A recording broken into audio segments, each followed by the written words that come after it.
ओम शांति। आज 11 जुलाई 2024 की साकार मधुर महावाक्य है। आज सद्गुरुवार है, तो सद्गुरुवार की आप सबों को बहुत बहुत बधाई। और आज पूरा दिन अनुभव करेंगे कि सद्गुरु बाबा की वरद हस्त हमारे सिर पर है और बाबा ने बहुत अच्छा वरदान दिया है। तो महावाक्य को पहले विस्तार से सुनेंगे। बाबा बोले, मीठे बच्चे, शून्य अवस्था अर्थात अशरीरी बनने का अभी समय है। इसी अवस्था में रहने का अभ्यास करो। शून्य अवस्था अर्थात अशरीरी बनने का अभी समय है। इसी अवस्था में रहने का अभ्यास करो। प्रश्न है, सबसे ऊंची मंजिल कौन सी है? उसकी प्राप्ति कैसे होगी? सबसे ऊंची मंजिल कौन सी है? उसकी प्राप्ति कैसे होगी? उत्तर है, संपूर्ण सिविलाइज्ड बनना। यही उच्च मंजिल है। संपूर्ण सिविलाइज्ड बनना यही उच्च मंजिल है। कर्मेंद्रिया में जरा भी चलायमानी न आए, तब संपूर्ण सिविलाइज्ड बने। जब ऐसी अवस्था हो तब विश्व की बादशाही मिल सकती है। गायन भी है, चढ़े तो चाखे, अर्थात राजाओं का राजा बने, नहीं तो प्रजा। अब जांच करो मेरी वृत्ति कैसी है, कोई भी भूल तो नहीं होती है। तो सबसे ऊंची मंजिल कौन सी और उसकी प्राप्ति कैसे होगी? तो ऊंची मंजिल क्या है? संपूर्ण सिविलाइज्ड बनना। यही ऊंची मंजिल है, यह उच्च मंजिल है। कर्मेंद्रियां में जरा भी चलायमानी न आए, तब संपूर्ण सिविलाइज्ड बने। जब ऐसी अवस्था हो तब विश्व की बादशाही मिल सकती है। गायन भी है, चढ़े तो चाखे, गिरे तो चकनाचूर, है ना। अर्थात राजाओं का राजा बने, नहीं तो प्रजा। अब जांच करो मेरी वृत्ति कैसी है, कोई भी भूल तो नहीं होती। ओम शांति। आत्माभिमानी हो बैठना है। आप बच्चों को समझाते हैं कि अपने को आत्मा समझो। आत्मा अभिमानी हो बैठना है। तो बाबा के महावाक्य सुन रहे हैं तो कैसे बैठना? कौन सुन रहा है? कानों द्वारा सुनने वाली कौन? मैं आत्मा। तो अपने आप को कैसे समझना है, बैठना है? बाबा के महावाक्य सुन रही हूँ, मैं आत्मा ज्योति बिंदु भ्रिकुटी तख्त पर विराजमान अपने कानों द्वारा सुन रही हूँ। तो आत्माभिमानी हो बैठना है। आप बाप बच्चों को समझाते हैं कि अपने को आत्मा समझो। अब बाबा ऑलराउंडर से पूछते हैं, सतयुग में आत्माभिमानी होते हैं या देह अभिमानी? वहाँ तो ऑटोमेटिकली आत्माभिमानी रहते हैं, घड़ी घड़ी याद करने की दरकार नहीं। हाँ, वहाँ यह समझते हैं अब यह शरीर बड़ा हुआ, अब इसको छोड़ दूसरा नया लेना है। जैसे सर्प का मिसाल है, वैसे आत्मा भी यह पुराना शरीर छोड़ नया लेती है। भगवान मिसाल दे समझाते हैं, तुम्हें सभी मनुष्यों को ज्ञान की भूं कर आप समान ज्ञानवान बनाना है, जिससे परिस्थानी निर्विकारी देवता बन जाए। उच्च ते उच्च पढ़ाई है मनुष्य से देवता बनाना। गायन भी है ना, मनुष्य को देवता किए। किसने किया? देवताओं ने किया। गायन भी है ना कि मनुष्य को देवता किए। किसने किए? देवताओं ने नहीं किया। देवताओं ने नहीं किया, भगवान ही मनुष्यों को देवता बनाते हैं। मनुष्य इन बातों को जानते नहीं। तुमसे सब जगह पूछते हैं कि आपकी एम ऑब्जेक्ट क्या है, आपकी एम ऑब्जेक्ट क्या है। तो क्यों नहीं एम ऑब्जेक्ट की लिखत का छोटा पर्चा छपा हुआ हो? जो कोई भी पूछे तो उनको पर्चा दे दो, जिससे समझ जाए। बाबा ने बहुत अच्छी रीति समझाया है। इस समय यह कलयुगी पतित दुनिया है, जिसमें महान अपरंपार दुख है, जिसमें महान अपरंपार दुख है। अब हम मनुष्यों को सतयुगी पावन महान सुखधाम में ले जाने की सर्विस कर रहे हैं, वह रास्ता बताते हैं। ऐसे नहीं कि हम अद्वैत नॉलेज देते हैं। तो बाबा क्या बता रहे हैं कि अब हम मनुष्यों को सतयुगी पावन महान सुखधाम में ले जाने की सर्विस कर रहे हैं, वह रास्ता बताते हैं। ऐसे नहीं कि हम अद्वैत नॉलेज देते हैं। वे लोग शास्त्रों की नॉलेज को अद्वैत नॉलेज समझते हैं। वास्तव में वह कोई अद्वैत नॉलेज है नहीं। अद्वैत नॉलेज लिखना ही रॉन्ग है। अद्वैत नॉलेज भी लिखना रॉन्ग है। मनुष्यों को क्लियर कर बताना है, ऐसी लिखत छपी हुई हो जो झट समझ जाए कि इन्हों का उद्देश्य क्या है। कलयुगी पतित भ्रष्टाचारी मनुष्यों को हम अपार दुखों से निकाल सतयुगी पवित्र श्रेष्ठाचारी अपार सुखों की दुनिया में ले जाते हैं। बाबा यह इससे निबंध बच्चों को देते हैं। ऐसे क्लियर कर लिखना है। सब जगह ऐसी तुम्हारी लिखत रखी हो, झट वह निकाल कर दे देनी चाहिए, तो समझे कि हम दुखधाम में हैं, गंध में पड़े हैं। मनुष्य कोई समझते थोड़ी है कि हम कलयुगी पतित दुखधाम के मनुष्य हैं। यह हमको अपार सुखों में ले जाते हैं। कौन अपार सुखों में ले जाते हैं? बाबा। तो ऐसा एक अच्छा पर्चा बनाना है, जैसे बाबा ने भी छपाया था, सतयुगी हो या कलयुगी। परंतु मनुष्य समझते थोड़े ही हैं। रत्नों को भी पत्थर समझ फेंक देते हैं। यह है क्या? ज्ञान रतन। वह समझते हैं जो शास्त्रों में रतन है। तुम क्लियर कर ऐसे बोलो कि जो समझे यहाँ तो अपार दुख है। दुखों की भी लिस्ट हो, कम से कम 101 तो जरूर हो। इस दुखधाम में अपार दुख है, यह सब लिखो, सारी लिस्ट निकालो। दूसरे तरफ फिर अपार सुख, वहाँ दुख का नाम नहीं होता। हम वह राज्य अथवा सुखधाम स्थापन कर रहे हैं जो झट मनुष्यों का मुख बंद हो जाए। यह कोई समझते थोड़े ही हैं कि इस समय दुखधाम है। इसको तो वह स्वर्ग समझ बैठे हैं। बड़े बड़े महल, नए नए मंदिर आदि बनाते रहते हैं। यह थोड़े ही जानते हैं कि यह सब खत्म हो जाने हैं। पैसे तो उन्हों को बहुत मिलते हैं, रिश्वत के। बाप ने समझाया है कि यह सब है माया का, साइंस का घमंड। मोटरें, एरोप्लेन आदि यह सब माया का शो है। यह भी कायदा है कि जब बाप स्वर्ग की स्थापना करते हैं तो माया भी अपना भवका दिखाती है। इसको कहा जाता है माया का पंप। अब तुम सारे बच्चे विश्व में शांति स्थापन कर रहे हो। अगर माया की वहाँ प्रवेशता हो जाती है तो बच्चों को अंदर खाता है। जब कोई किसी के नाम रूप में फंस पड़ते हैं तो बाप समझाते हैं कि यह क्रिमिनल आइज है ना। कलयुग में क्रिमिनलाइजेशन, कलयुग में है क्रिमिनलाइजेशन, सतयुग में है सिविलाइजेशन। इन देवताओं के आगे सब माथा टेकते हैं। आप निर्विकारी, हम विकारी। इसलिए बाप कहते हैं कि हर एक अपनी अवस्था को देखे। बड़े बड़े अच्छे महारथी अपने को देखे कि हमारी बुद्धि किसी के नाम रूप में जाती तो नहीं। फलानी बहुत अच्छी है, यह करे, कुछ अंदर में आता है। बाबा कह रहे हैं कि हमारी बुद्धि किसी के नाम रूप में जाती तो नहीं। बड़े बड़े अच्छे महारथी अपने को देखे कि हमारी बुद्धि में किसी के नाम रूप में जाती तो नहीं। फलानी बहुत अच्छी है, यह करें, कुछ अंदर में आता है। यह तो बाबा जानते हैं कि इसमें संपूर्ण सिविलाइज्ड कोई है नहीं। जरा भी चलामानी ना आए, बहुत मेहनत है। कोई बिरले ऐसे होते हैं, आंखें कुछ न कुछ धोखा जरूर देती है। ड्रामा किसी की सिविलाइज जल्दी नहीं बनाएगा।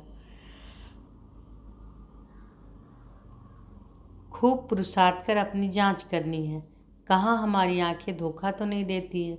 विश्व का मालिक बनना बड़ी ऊंची मंजिल है, चढ़े तो चाके, गिरे तो चकनाचूर। अर्थात राजाओं का राजा बनते गिरे तो प्रजा में चले जाएंगे। अर्थात राजाओं का राजा बनते गिरे तो प्रजा में चले जाएंगे। आजकल तो कहेंगे कि भिखारी जमाना है। भल कितने बड़े आदमी है, समझो क्वीन है, उनके अंदर भी डर रहता है कि कहाँ कोई हमें उड़ा ना दे। हर एक मनुष्य में अशांति है। कोई कोई बच्चे भी कितनी अशांति फैलाते हैं। तुम शांति स्थापन कर रहे हो तो पहले तो खुद शांति में रहो, तब दूसरे में भी वह बल भरे। वहाँ तो बड़ा शांति का राज्य चलता है। आंखें शिविल बन जाती है तो बाप कहते हैं अपनी जांच करो, आज मुझ आत्मा की वृत्ति कैसी रही। इसमें बहुत मेहनत है, अपनी संभाल रखनी है। बेहद के बाप को भी सच कभी नहीं बताते हैं। कदम कदम पर भूलें होती रहती है। थोड़ा भी उस क्रिमिनल दृष्टि से देखा, भूल हुई फौरन नोट करो। 10-20 भूलें तो रोज करते ही होंगे जब तक अभूल बने। परंतु सच कोई बताते थोड़े ही हैं। देह अभिमानी से कुछ न कुछ पाप जरूर होगा, वह अंदर खाता रहेगा।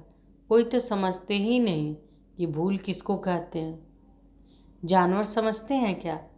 तुम भी इस ज्ञान के पहले बंदर बुद्धि थे। तो बाबा क्या कह रहे हैं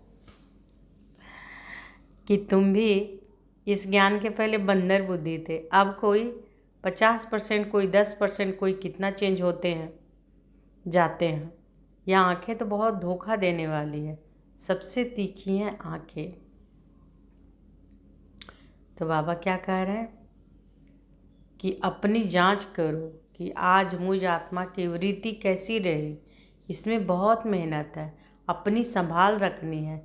बेहद के बाप को भी सच कभी नहीं बताते हैं। कदम कदम पर भूलें होती रहती है। थोड़ा भी उस क्रिमिनल दृष्टि से देखा, भूल हुई फौरन नोट करो। 10-20 भूलें तो रोज करते ही होंगे जब तक अभूल बने। परंतु सच कोई बताते थोड़े ही हैं। देह अभिमानी से कुछ न कुछ पाप जरूर होगा, वह अंदर खाता रहेगा। कोई तो समझते ही नहीं कि भूल किसको कहते हैं। जानवर समझते हैं क्या? तुम भी इस ज्ञान के पहले बंदर बुद्धि थे। अब कोई 50%, कोई 10%, कोई कितना चेंज होते जाते हैं। यह आंखें तो बहुत धोखा देने वाली, सबसे तीखी हैं आंखें। बाप कहते हैं कि तुम आत्मा अशरीरी आई थी, शरीर नहीं था। क्या अभी तुमको पता है कि दूसरा कौन सा शरीर लेंगे, किस संबंध में जाएंगे? मालूम नहीं पड़ता। गर्भ में शून्य ही शून्य रहते हैं, आत्मा बिल्कुल ही शून्य हो जाती है। जब शरीर बड़ा हो तब पता पड़े। तो तुमको ऐसा बनकर जाना है, बस यह पुराना शरीर छोड़कर हमको जाना है। फिर जब शरीर लेंगे तो स्वर्ग में अपना पाठ बजाएंगे। शून्य होने का अभी समय है।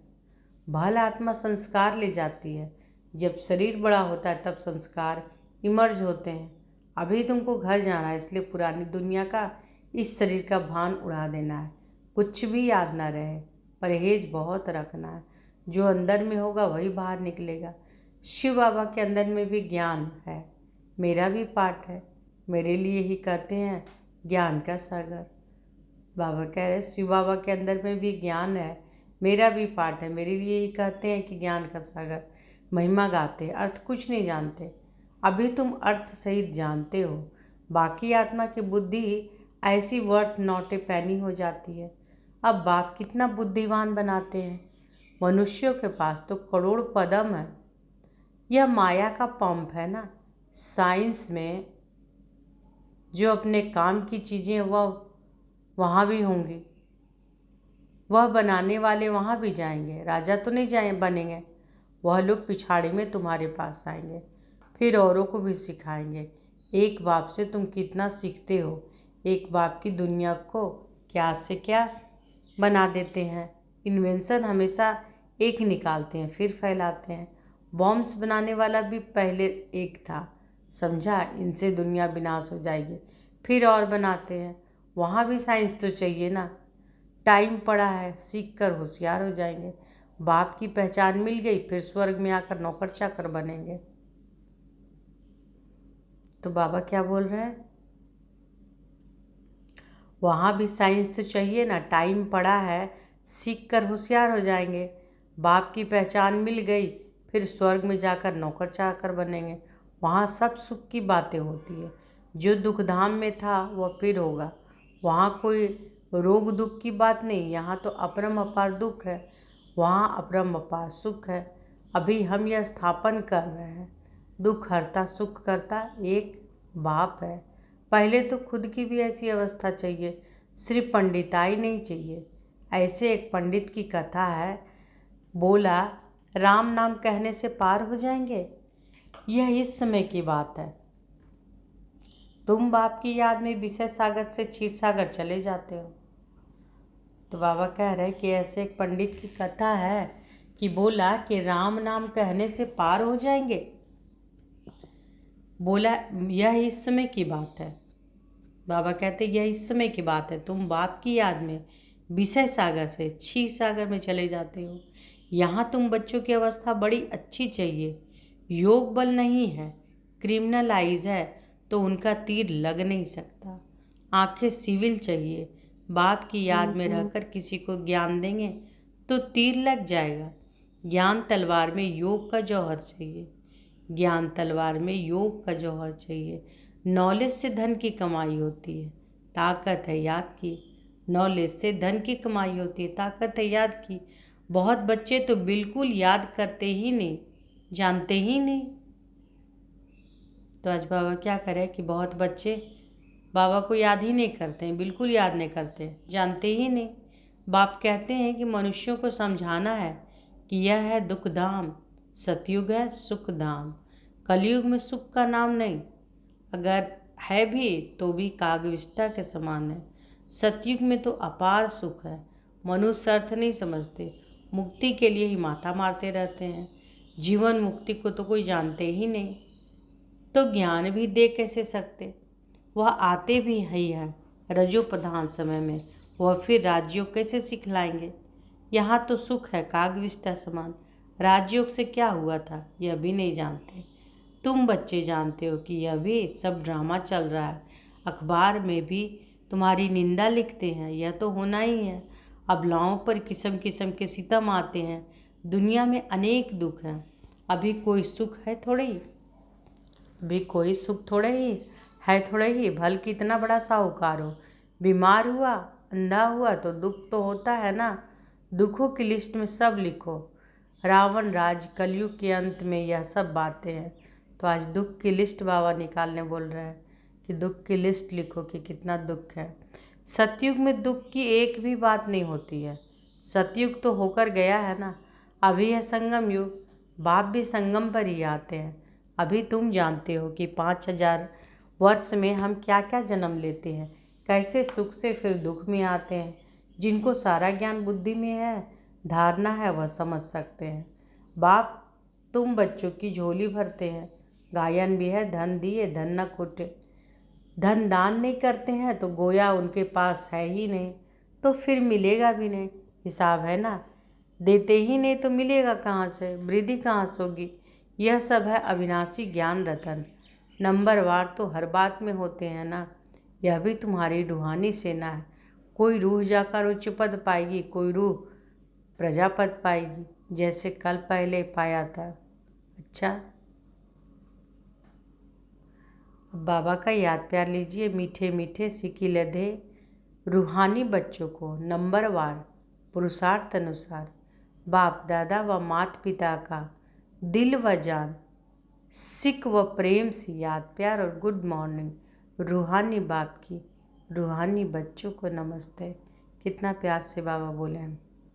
हम सब रूहानी बच्चों की रूहानी माता पिता बाप दादा को याद प्यार, गुड मॉर्निंग और नमस्ते नमस्ते नमस्ते। शुक्रिया बाबा, शुक्रिया। आज बाबा कितना बढ़िया से प्यार दिया, दिल और जान से, सिक व प्रेम से। Good morning.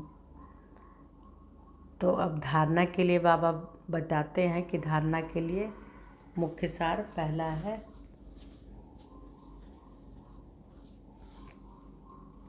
अपनी संभाल करने के लिए कदम कदम पर जांच करनी है। अपनी संभाल करने के लिए कदम कदम पर जांच करनी है। आज मुझ आत्मा की वृत्ति कैसी रही? आज मुझ आत्मा की वृत्ति कैसी रही? आंखें सिविल रही? देह अभिमान कौन सा पाप? दूसरा, बुद्धि में अविनाशी ज्ञान धन धारण कर फिर दान करना है। ज्ञान तलवार में याद का जौहर जरूर बनना है। बुद्धि में अविनाशी ज्ञान धन धारण कर फिर दान करना है। ज्ञान तलवार में याद का जौहर जरूर भरना है। आज बाबा वरदान दिए हैं, बहुत ही अच्छा। तो अनुभव करें कि बाबा का वरदानी हस्त मेरे सिर पर है।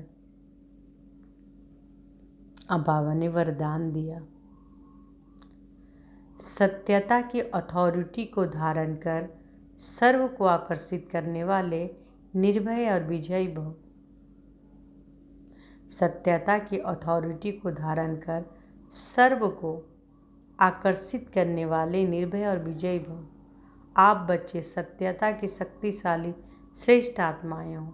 सत्य ज्ञान, सत्य बाप, सत्य प्राप्ति, सत्य याद, सत्य गुण, सत्य शक्तियाँ सब प्राप्त है। इतनी बड़ी अथॉरिटी का नशा रहे तो वह सत्यता की अथॉरिटी हर आत्मा को आकर्षित करते रहेगी। झूठ खंड में भी ऐसी सत्यता की शक्ति वाले विजयी बनते हैं। सत्यता की प्राप्ति खुशी और निर्भयता है। सत्यता की प्राप्ति क्या है? खुशी और निर्भयता है। निर्भय, सत्य बोलने वाला निर्भय होगा। जो सत्य बोलेगा वो निर्भय होगा, उनको कभी भय नहीं हो सकता। स्लोगन है, वायुमंडल को परिवर्तन करने का साधन है पॉजिटिव संकल्प और शक्तिशाली वृत्ति। वायुमंडल को परिवर्तन करने का साधन है पॉजिटिव संकल्प और शक्तिशाली वृत्ति। तो आज के मधुर महावाक्य में बाबा क्या बोले? बाबा बोले कि शून्य अवस्था अर्थात अशरीरी बनने का अभी समय है। इसी अवस्था में रहने का अभ्यास करो। और बाबा क्या बोले कि ऊंची मंजिल कौन सी है? प्राप्ति कैसे होगी? तो ऊंची मंजिल है संपूर्ण सिविलाइज्ड बनना। कर्मेंद्रियां जरा भी चलायमानी ना हो, तब संपूर्ण सिविलाइज्ड बने।